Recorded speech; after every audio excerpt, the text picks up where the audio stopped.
Hey guys, Butch Hartman here. Very cool week this week. Rogue One, a Star Wars story, has just launched to epic box office opening numbers this week.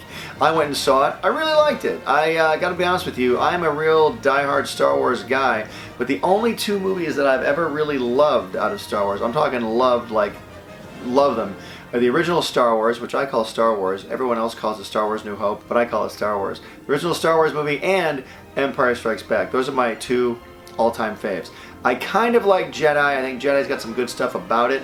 Plus it has all the original characters in it, which is why I also love it. I thought they really did a bad job on the effects in that movie, and I wasn't super crazy about the story. However, it is still part of the original three, which is why I still give it kudos, because it's in that original, it's in the original first three, and I really do give that a lot of props for that reason. I won't even talk about the prequels in this video. I'm not a big fan of the prequels. Phantom Menace, Attack of the Clones, or Revenge of the Sith. I have major problems with those movies, and I'll do a whole other video on those in the future. I did like Force Awakens. I thought I would love it a lot more than I did, because it is so familiar. It's very similar to Star Wars A New Hope, and I didn't like the fact that the Empire built another giant planet-destroying device, super impenetrable, but it can be destroyed by two X-Wing fighters. I thought that was a big problem in that movie, so I wasn't crazy about that. However, it was still nice to see the old gang together again. It was Han Solo, Luke Skywalker shows up at the end. Oh, spoiler alert, you should have seen it by now though. I did love seeing all those characters. That was great again. Now Rogue One, I really loved. This isn't a full review on Rogue One. I did enjoy it. The only issue I have with Rogue One, and I thought they did a really nice job on it, but I don't think Star Wars needs to explain every single thing they've ever talked about in Star Wars. For example, this movie hinges completely on the fact that the plans for the Death Star were stolen by the rebels. That's great. They mention that in Star Wars, but I don't think you need to see everything they've ever talked about. I think a lot of it should be left to the imagination. We don't need to see everything illustrated out, completely made a movie out of, but I think they're sort of searching for stories now. They're looking for anything having to do with the original Star Wars movies, so that's my only thought on that. Anyway, I did like Rogue One. I thought it was better than Force Awakens. A lot of you might agree, might disagree. Let me know in the comments below. Okay, so here's what today's video is about. I'm going to talk about the original Star Wars movie and how everything hinges on one key moment that no one really notices. I think some people have. I've never seen this online anywhere. I'm sure someone has noticed it. There's so much Star Wars stuff. I mean, the movie's been out for 40 years.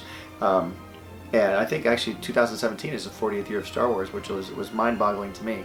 But I think there's one key moment the entire legend, history, canon, whatever you call it, epicness of Star Wars hinges on.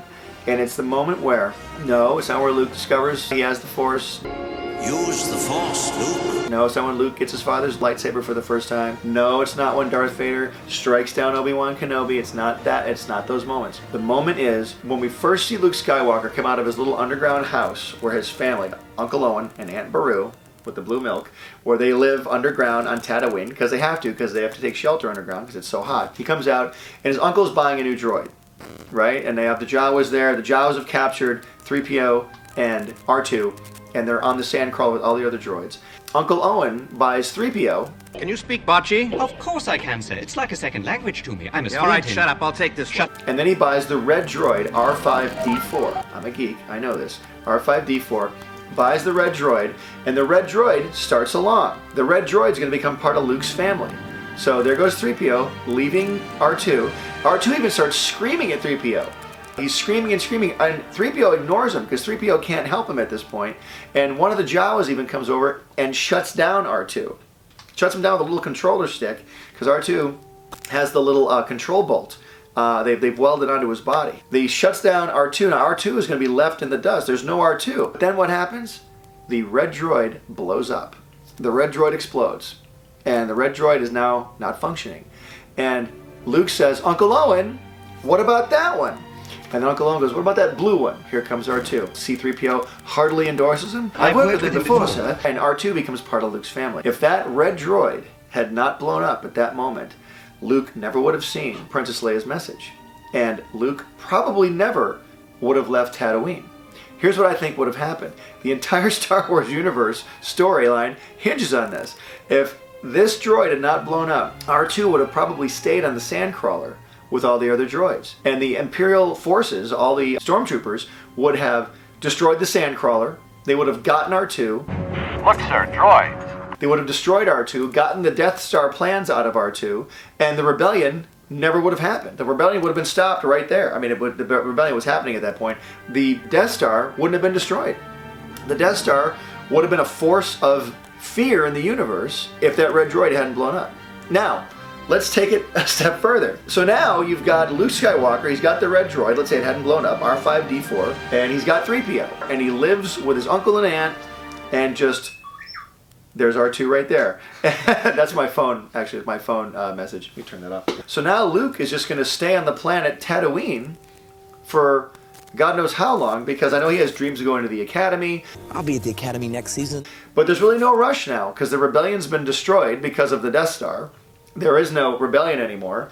So Luke, I think, now check this out. Follow me along here. Luke is still on Tatooine, but so is Obi-Wan. Obi-Wan is still on Tatooine, because Obi-Wan has been watching out for Luke this whole time. Let's say 10 years go by. And Uncle Owen and Aunt Beru, maybe they're a little old now, maybe they can't do much, maybe they've even passed away at this point. Luke now has this farm.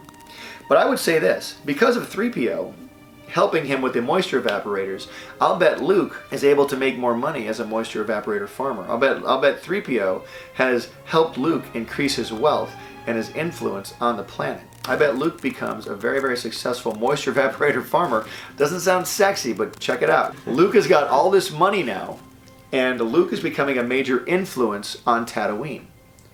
And who else lives on Tatooine? Jabba the Hutt lives on Tatooine. So Jabba the Hutt and Luke, I bet, would start working together. They wouldn't become friends at all. I think they would become respected enemies of each other.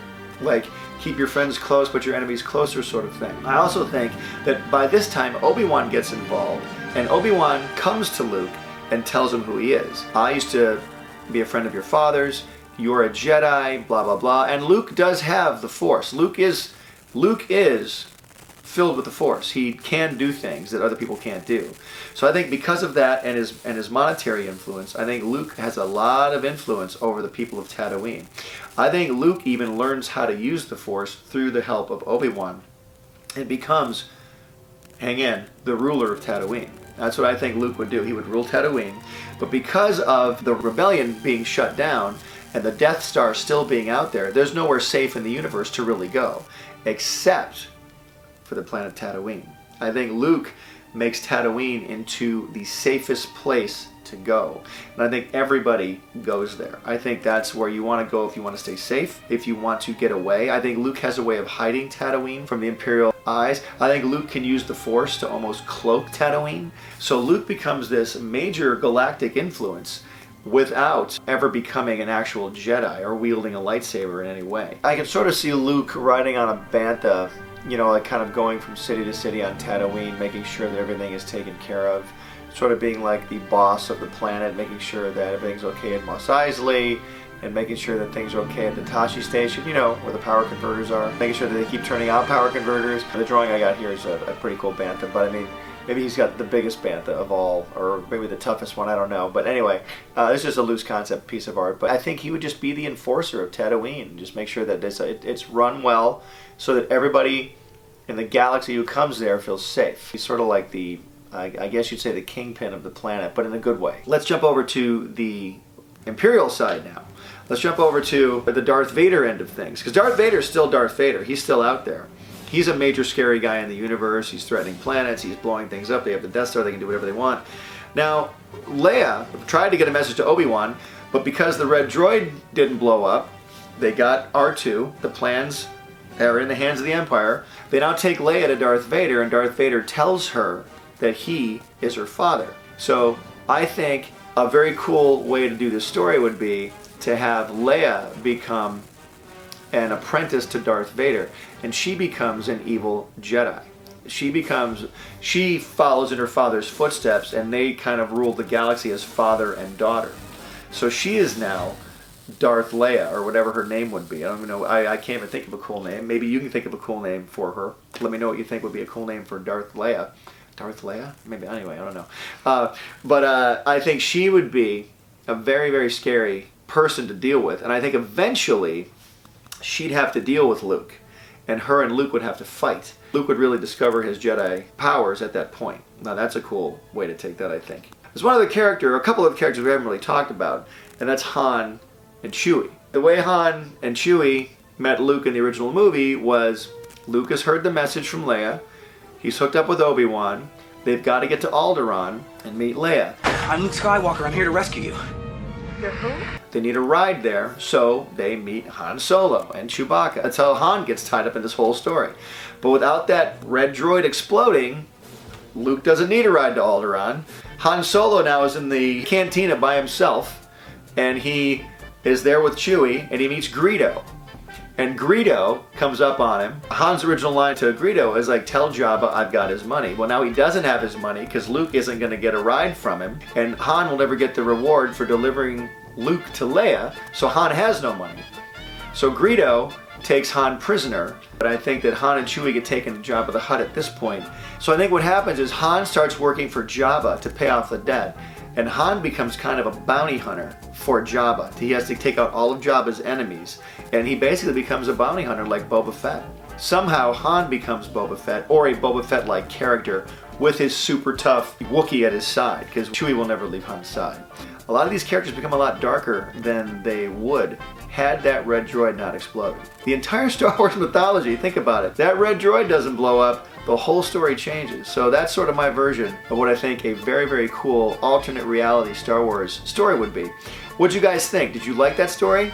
Do you agree with me? Anything else you would throw in there? Would you change any of that? Write me in the comments. Let me know below. Let me know if you want me to do some more alternate reality videos like this. We could do Marvel movies, we could do DC movies, DC movies. As always, follow me on social media, on every form of social media. I am everywhere. And as always, don't forget to download and love the NOOG Network. All kinds of cool stuff on there. Very cool stuff coming out very soon as well. Check out all the cool stuff we have, and I hope you like it. Thanks for watching. See you next time. May the Force be with you.